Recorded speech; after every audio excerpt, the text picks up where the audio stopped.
Dans cette vidéo, nous allons présenter le cœur conceptuel du logiciel AGEPI. Le plus important est de garder à l'esprit qu'AGEPI manipule des informations. Une information est rattachée à un projet dans le secteur du bâtiment. Nous avons la conviction que si vous investissez quelques minutes pour répondre à 5 questions à propos des informations que vous recevez, à chaque fois que, plus tard, vous devrez y accéder, vous les retrouverez extrêmement rapidement. Ces questions sont qui, quand, quoi, comment et où. Ainsi, au lieu d'être en réaction par rapport à des flux d'informations qui vous parviennent, vous allez pouvoir anticiper et être beaucoup plus efficace. L'enjeu est de ne pas tout miser sur l'urgence et le court terme, mais plutôt de capitaliser sur ces informations pour qu'elles aient de la valeur tout au long du projet, à moyen et long terme. Voyons maintenant quels concepts du secteur du bâtiment sont portés par ces 5 questions. Qui rappelle les acteurs qui manipulent l'information? Les émetteurs, les destinataires, les rédacteurs, les approbateurs. La question « quand » précise des dates.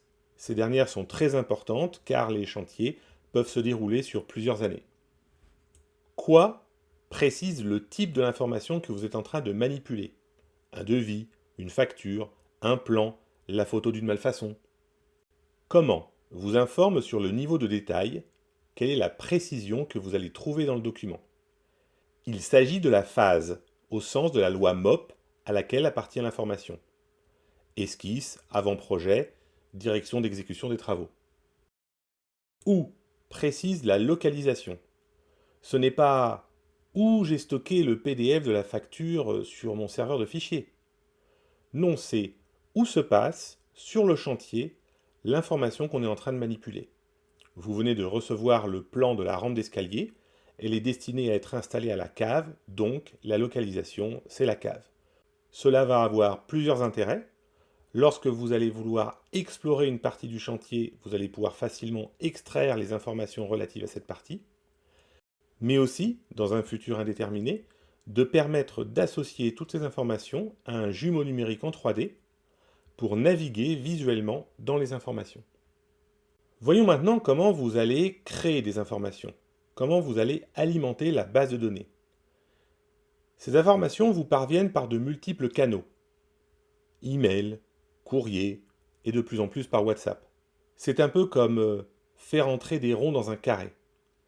L'enjeu est donc d'extraire de ces canaux de transport la substantifique moelle, à savoir les informations utiles que vous trouvez pertinentes de mémoriser, d'archiver dans AGEPI parce qu'elles ont de la valeur à court, à moyen et à long terme. Le premier canal que vous pourrez exploiter avec AGEPI est la messagerie email.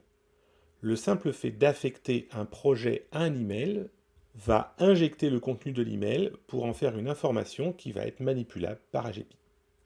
AGEPI va facilement extraire de l'email les acteurs, l'expéditeur et les destinataires. Les dates, la date d'expédition, la date d'intégration dans AGEPI. Dans une future version du logiciel, vous pourrez préciser le type, la phase.